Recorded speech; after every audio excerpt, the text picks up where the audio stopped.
చంద్రబాబు గారు ఎక్కువ పథకాలు ఇచ్చారు, అంటే హామీ ఇచ్చారు. జగన్ కంటే ఎక్కువ పథకాలు హామీలు ఇచ్చారు, మరోపక్క అభివృద్ధి కూడా చేస్తానంటున్నారు. ఇవన్నీ ఎలా చేయగలరని మీరు అనుకుంటున్నారు? ఇవన్నీ ఏమి చేయలేడని అంటా నేను. చెప్పేది ఒకటి చేసేది ఒకటి.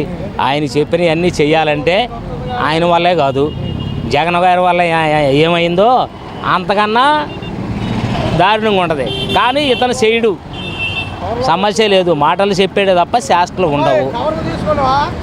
ఉండవు. చేయాల్సిన ఏదో ఒక తీరిగా పైగా ఉందాదారిగా పెత్తందారులుగా ఉపయోగపడే వాళ్ళకు ఉపయోగపడే ధోరణిలో చేస్తాడు చంద్రబాబు గారు. అదే జగన్ అయితే మరి ఎలా చేశాడు పోయిన 5 సంవత్సరాలు? జగన్ ఎలా చేశాడంటే కింద నుంచి చేసుకుంటూ వెళ్ళాడు, అందరికీ పెత్తందారులకు ఛాన్స్ ఇవ్వకుండా కింద నుంచి వరుసనే చేసుకుంటూ వెళ్ళాడు. ఎవరికి ఎక్కడ ఏమీ ఛాన్స్ ఇవ్వాల, ఊళ్ళో సర్పంచ్ కూడా ఛాన్స్ ఇవ్వాల. తనే ఇక్కడి నుంచే చేశాడు అన్నీ, చేయాల్సిన ఎవరికి ఏమీ కొరత లేకుండా. 60 నిండిని అనగానే అడుగు లోను, మొగుడు భర్త చచ్చిపోయాడు అనగానే ఒక వితాంతుకి ఒక పెన్షను ఎమ్మటే 6 నెలలకు ఒకసారి పెట్టి పక్కాగా వరుసనే ఇచ్చుకుంటూ వెళ్ళిపోయాడు, ఎక్కడ ఆపకుండా. ఇమను 6 నెలలు కాదు, 6 సంవత్సరాలు కూడా రాదు. వీళ్ళు తిరిగి కాళ్ళు చెప్పులు ఎరిగిపోతాయి. వీళ్ళకి ఒక పని కాదు. ఇంటింటికి ఎంతో సక్రమంగా అందించాడు వాలంటీర్లను పెట్టి, అతి తక్కువ జీతంతోనే. అదేమన్నా ఎక్కువ జీతాలు కాదుగా. వాళ్ళకు కూడా ఒక కుటుంబ సభ్యత్వంగా ఏదో ఒకటి చేసుకుంటా వాళ్ళ పదవాళ్ళు చేశారు, వాళ్ళ డ్యూటీ వాళ్ళు చేశారు. ఈయన చేయమనండి, అన్నయ్య చేయమనండి సక్రమంగా. ఇప్పటికి ఏమీ లేదు, ఇప్పటికి వరకే ఎక్కడ ఏమీ మొదలలేదు. ఏది చూసుకుంటున్నాడు, దేనికి రాజధాని చూసుకుంటున్నాడు. అదే అని దానికి ఒక మోపు కట్టుకొచ్చాడు, ఇప్పుడే కట్టుకొచ్చి పెట్టుకున్నాడు, దాని పేరు మీద నడుస్తున్నాడు. ఇప్పుడు వరకే ఈ నువ్వు పెట్టిన అన్నింటిలో ఏది కూడా ఒక్కటి కూడా లైన్లో లేదు, ఏది చేయలేవు. ఇప్పటికి ఏం చేస్తాడో చూద్దాం. ఈ సంక్షేమ పథకాలు అమలు చేస్తారనుకుంటున్నారా మీరు?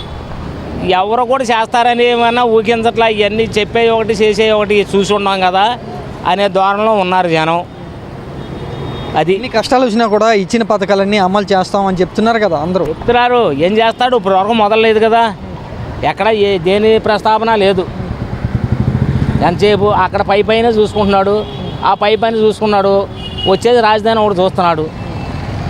అది ఆయన చేసేది. జగనే ఇస్తాడు, వైఎస్ఆర్ జగన్. ఆయన పథకాలు ఇచ్చాడు, ఈయన ఇవ్వడంటావా? చంద్రబాబు ఈడు జగన్ చాలా చెప్పారు కదా పథకాలు, ఒక్కటి కూడా చేయరనుకుంటున్నాం ఏంటి? ఒక్కటి కూడా చేయడు, అసలు ఒక్కటి కూడా చేయడు. అన్ని ఆబ్దాలు. ఇంకా టైం ఉంది, 5 సంవత్సరాల టైం ఉంది కదా చంద్రబాబుకి. అయినా సరే అన్ని ఆబ్దాలు చెబుతాడు. అబద్ధాలే.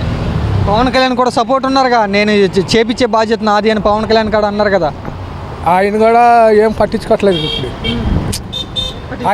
ఓట్లు వేసిన దాకానే ఇస్తామంటారు, తర్వాత ఈయన అంటారు. మరి జగన్ ఎలా చెప్పాడు అప్పట్లో? అంతకుముందు బాగానే చెప్పాడు, ఇచ్చాడు మొత్తం. ఎలక్షన్ టైంలో చెప్పి ఇచ్చారా? ఇచ్చాడుగా, ఇచ్చాడు. ఇప్పుడు వీళ్ళిద్దరు ఎవరంటావా? వాళ్ళిద్దరు మరి ఏం చేస్తారు? 5 సంవత్సరాలు ఏం చేస్తారు అనుకుంటున్నావు? 5 సంవత్సరాలు అట్టాగే కాలం గడుపుతాయి. పథకాలు ఎగ్గొట్టడానికే ఇట్లా అప్పులు పాలైపోయామని చంద్రబాబు గారు విమర్శిస్తున్నారంటూ వైసీపీ పార్టీ వాళ్ళు చెప్తున్నమాట. నిజమేనంటారా? అన్నారు కానీ ఇప్పుడే నాదెండ్ల మనోహరం 3 గ్యాస్ బండ్లు ఇస్తాననేసి ఆయన కేంద్రంతో మాట్లాడి అది అమలు చేస్తాడు. 5 లక్షలు డ్వాక్రా వాళ్ళకి వడ్డీ లేకుండా ఇస్తానని అది ఒక ప్రూఫ్ చేస్తాను. వాళ్ళు మటు మాట తప్పరు. ఎందుకంటే ముందు రాజు మాట తప్పకూడదు. ఇంటి యజమాని మాట తప్పితే ఇంటికి గౌరవం పోతుంది.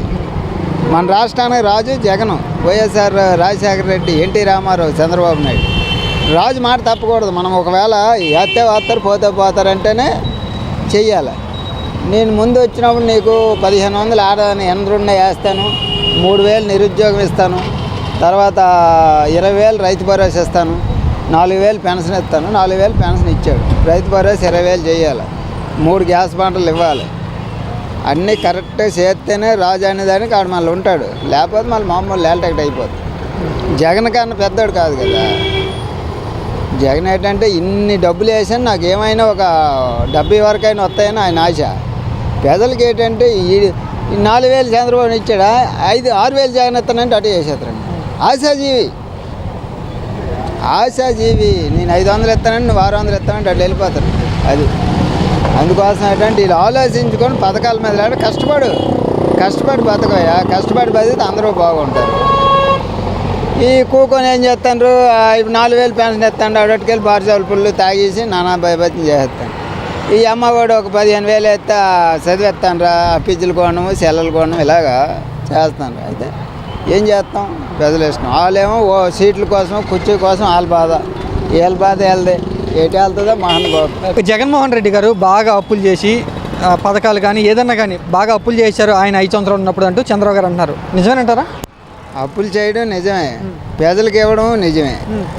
ఇప్పుడు తప్పు కదా, ఆయన తిరగదు కాదు, అప్పులు చేశాడు, ప్రజలకు ఇచ్చాడు. ప్రజలకు మట్టుగా ఇవ్వలేదు అంటలే లేదు, ప్రతి ఒక్కరికి కూడా పేద రోద అందరికీ ఇచ్చాడు. అప్పు చేయకుండా మరి ఎక్కడ రాష్ట్రం ఆదాయం లేదు, ఆదాయం లేనాడు వాగ్దానం చేశారు, మరి ఈయన అప్పు చేయకుండా ఇస్తాడా? ఈయన మొన్నట ఆయన 250 పెంచుకొని వెళ్తే ఈయన టపక్కన 1000 రూపాయలు పెంచాడు. రేపు ప్రజలందరూ మళ్ళీ తిరుగుబాటు అయిపోతారు, టపక్కన మొన్న 7,000 రూపాయలు ఇచ్చాడు. ఊళ్ళైనా అప్పులు చేయవలసింది. అయితే ఇద్దరు వంతులాడిపోయి రాష్ట్రాన్ని వెనక్కి తీసుకెళ్తారు. ప్రజలు సోమరితనం చేస్తారు, పథకాలు అనేది వేస్ట్, శ్రీలంకలాగా జీరో అయిపోద్ది. అంతకుముందు జగన్ ఇచ్చినప్పుడు తీసుకున్నారు, మరి ఇప్పుడు చంద్రబాబు ఇవ్వడంటే అంటే ఇవ్వకపోతే కనుక విమర్శిస్తారుగా, తిడతారుగా.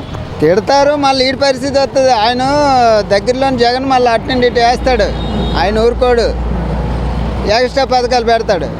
ఇవ్వలేదు అనుకో, ఇప్పుడు చంద్రబాబు నాయుడు మంచివాడని ఏసీ లేదు. చంద్రబాబు నాయుడు 4,000 పెన్షను, 1,500 ఆడవాళ్ళకి, అమ్మఒడి అందరూ ఇస్తాను, 3 గ్యాస్ బండ్లు, మొత్తం ఇవన్నీ వేస్తానంటేనే ప్రజలకి రాష్ట్రం ఏటి అవుతుంది, రాష్ట్రం ఏటి వెళ్తుంది వాళ్ళకి అనవసరం. ఓళ్ళు ఏటి చేస్తారు, ఓళ్ళు ఏటి ఇస్తారు, నువ్వేటి ఇస్తావని చూస్తూ ఉంటారు. అదే వాస్తవం. జగన్ గారు కానీ వైసీపీ పార్టీ వాళ్ళు కానీ మేము అంతగా అప్పులు చేయలే, చేసిన అప్పులు కూడా పరిమితులు లోబడే, అలాగే మేము జనాలు పంచామని అంటున్నారు. మరి వాళ్ళు ఏమంటున్నారంటే అప్పులు చేసి దోచేసుకున్నారంటూ విమర్శిస్తున్నారు. ఏది నమ్మాలంటావు, ఏది వాస్తవం అంటావు?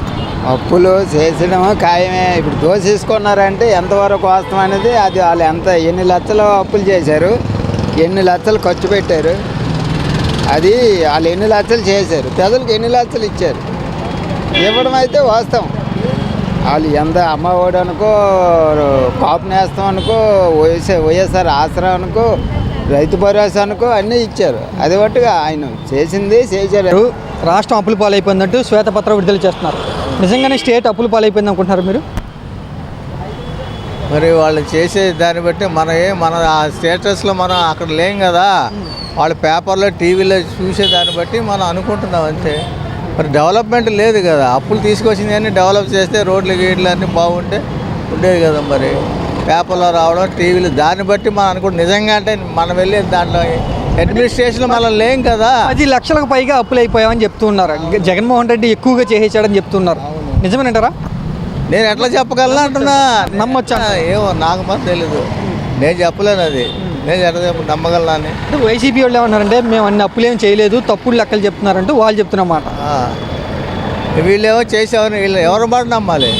అవన్నీ వాళ్ళు న్యాయపరంగా వాళ్ళు చేల్చుకోవాలి, అంతేగాని మన జనరల్ పబ్లిక్ అవునంటే అవునంటాం, కాదంటే కాదంటాం, అంతే.